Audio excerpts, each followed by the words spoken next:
Hey, this is WhyBeAre with BeamNG.drive, and today we're going to be taking a look at an app. So to install an app, you put it in the exact same folder you would put maps and vehicles. Then you're going to go to the menu, and you want to click the Customize UI Apps button.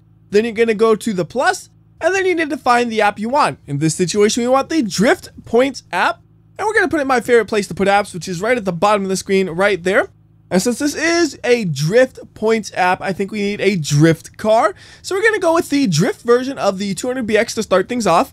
And we're going to try to drift it. Although, you know, every time I try to drift, things go terribly, terribly wrong. Yet for some reason, I keep trying. So here we go. We're going to try to go around one corner. And it's going okay. So let's look at the thing at the bottom right there. You have a half circle that tells you what angle you're drifting at. So the steeper the drift angle, the farther the green part lights up. You also notice the whole thing gets really blue sometimes.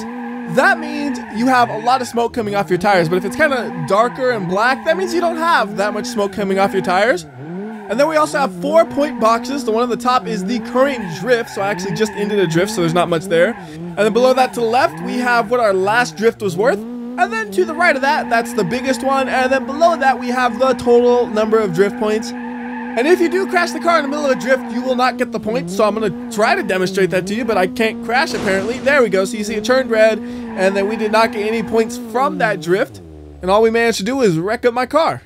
Now, if you just wanted to see how many points you could get on a single corner, all you need to do is reset that after every attempt, and you figure out what the highest score you could possibly get is. So now we're back at 0, so everything is nice and fresh. And there's a points multiplier, so every time you go from left to right, like you see me do right here, it increases the multiplier, and that's the number that's just kind of sitting there, not in a box or anything like that. So we're up to 10, and you can also multiply the points by doing a tap. So we're going to try to do that right here on this wall. We just got to hit it very, very lightly and not actually crash into it. So just like this, that's not possible! There's a giant gaping hole between me and the wall. There's no way that's going to work. We got to find a different wall. I was really close to making it work, though. Like, if there wasn't a ditch there, that probably would have worked perfectly, except there was a ditch there. So we're going to try to get over here. There's a wall that's a lot easier to hit. We're just going to try to tap it right there, and you see the multiplier did go up, but it was kind of hard to see because the points got immediately banked because it kind of straightened me out when I made the contact. And that's about as hard as you can hit it without it becoming a penalty, because that actually pulled my whole bumper off, and apparently I can't drive straight through that. I thought you'd be able to drive straight through that. But if you hit it any harder than that, you'll just zero out the points, is what I was saying before I got distracted. And we'll once again zero out these points, and then we'll go to a different area because I feel like we've done this area pretty thoroughly. Just gonna make sure we don't accidentally crash into a tree right here as I get some drift points going already. Mostly accidental, but hey, I'll take them. And I'm gonna go to the east test area. I think this is called the west test area. I might have got those reversed either way. There's 2 test areas. This is one of them. We're going to the other one now. I'm trying to keep the multiplier alive as long as we can. I want to get it all the way to there, and we are in with the point multiplier. That is a success. Now I should probably just calm down for a second, let the points get banked, and then we can keep on drifting some more. Now another thing you might notice is the faster you go, the more points you get. So if you accelerate a lot through here and then just do a little itty bitty drift like this, we get a pretty decent number of points. Also, it's able to tell if you spin out. So if you spin out right here and then try to recover, it says, no, you don't get those points because you spun out, you didn't actually complete the drift. So we can try a couple more of those taps. Here's the first one we'll try. That one was a success. And again, that one was really close to being about as hard as you could possibly hit it. I was trying to do one right there, but the wall ran out just as I got close to it. And now we're in the water, which is easy drift mode or just twitchy chaos mode, whichever way you want to call it. We have another wall over here. We can try one more tap, and I think it's harder to do the tap when your bumper already falls off, but we'll see what I can do. You know, that's a nice looking wall right there, so we'll just kind of go into it. Why is there a hole? Every time I go and try to do a tap, there's a hole.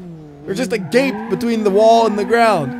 And now this thing is driving really crooked, so I don't think drifting is going to work, but we'll try a little bit right here for one more tap. Come on, car. Oh, it's not steering right at all. This is not going to work. No, this is not working. All right, let's just go ahead and reset this thing because we're getting nowhere with this.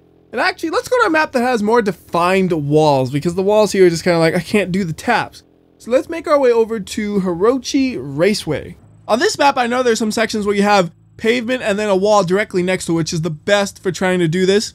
And for the car, we'll go ahead and swap it. We'll go with the Drift Missile version of the Bishu Sunburst just to get a little bit of variety going here. And we'll see what we can do with this one. Again, we're going to try for those taps because that is really difficult, but it's a lot of fun when you do it right. That's why I'm focusing on them so much because it's just like, it feels good when you do it right. So like right there, that's actually a tap. Wow. That felt a little bit too hard, but I'll take it, man. See, now that one right there, that felt like a tap, although I really can't control this thing well after that tire popped. Like, yeah, I can still slide, but I don't have precision anymore. I mean, I didn't have that much precision in the first place, but I have significantly less precision now, so we can go ahead and try to just ride up onto this wall, but I don't think it's going to work out well because, like, it's not steering in how I want it to, and no, that's just how you smash into a wall, not tap it. That was just damaging to the car. So we'll freshen up the car, and there are a few things you could do. Now, it doesn't look like there are actually buttons here, but pretty much everything's actually a button. So this, reset your score, I already mentioned that. You click this one, and it changes the color scheme depending on which way you like it, if you like it to be more transparent or darker. I personally like the darker because I feel like it blends in more with the tachometer over here. Then you could also hit the button right here in between these two, and what that does is it tells you the maximum number of transitions you've done and how many transitions you had in your last one instead of points. And you can also hit the 0 right here, so that way instead of the point multiplier, it tells you the actual angle of the drift, which maxes out at about 80 degrees, which is an absurdly good drift that I could never do. If I'm going that deep, I've already spun out probably. Anyways, we'll try for a little bit more drifting. This time we won't worry about the taps. Instead, we'll just do some normal drifting so you can see how the angle of the car matches to the numbers down below. And it seems to me that it does a pretty good job of actually measuring it properly. Like, I never really focused on it when I was doing the multiplier, but when you see it right here, it does a good job. And we go way steep in that one. That was actually impressive that I didn't spin out because I said normally that would cause me to spin out. Now the question is, how deep can I go? Well, not too deep right here because this is such a long swooping corner. And oh my goodness, I should have gone deeper in the angle because that one got too close to the wall. All right, we're gonna go stupid here. We're just gonna go as deep as we possibly can on these next ones. Oh, wait, I can't do it. I can't do it. I don't get the guts. I don't get the guts. Okay, wait, I can do it. I can do it. Here we go. Oh, that's so good. Oh no, it's not good. We spun out. I knew that was gonna happen. It's just a matter of time.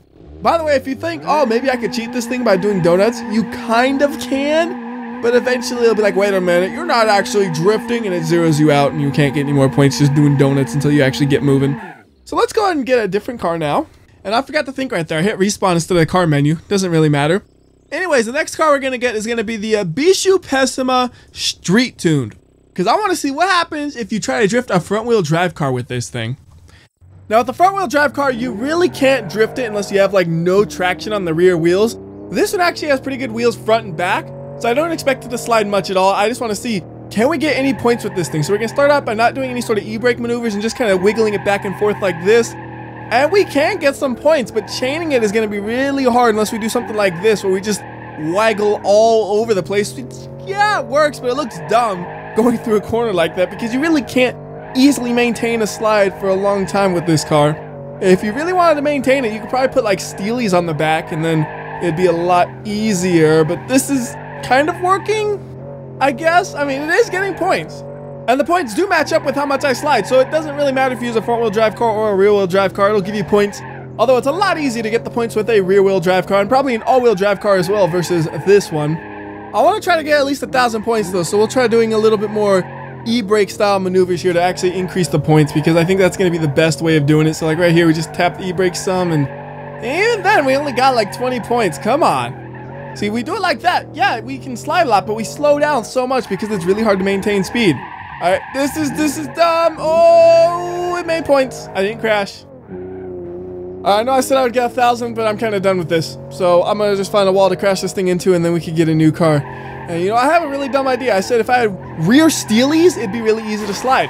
But what if we went to the extreme? What we're going to do is we're going to go ahead and spawn up an BeamNG Corvette, and it really doesn't matter which one, just as long as it has a lot of power. So let's just go with the rally version. And then we're going to modify the parts on it. So we're going to go to the parts menu, and then we're going to go to body.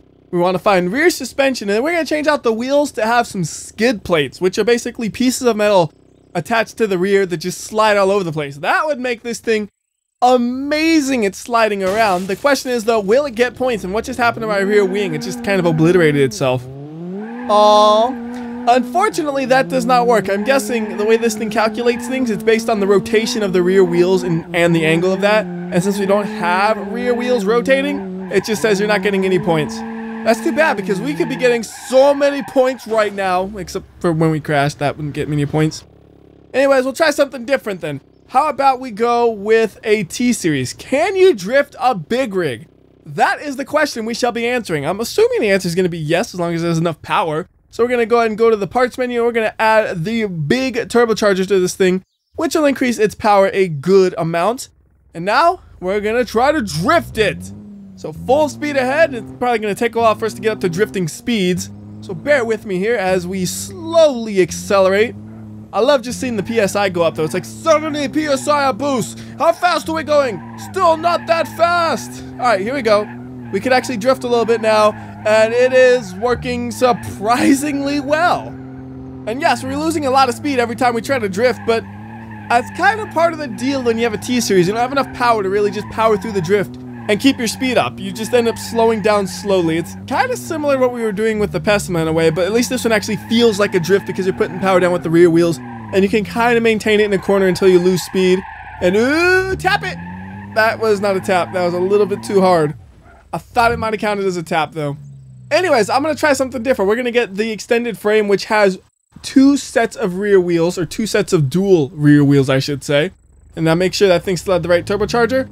And now, here's a new question. Can you drift if you have 6 sets of wheels or 10 wheels in total? The app might just freak out like, whoa, that's too many wheels, man. You can't drift with that many wheels. It's not real drifting. It's just sliding and chaos. I don't know. Let's see what happens. We're up to speed. Here's a corner.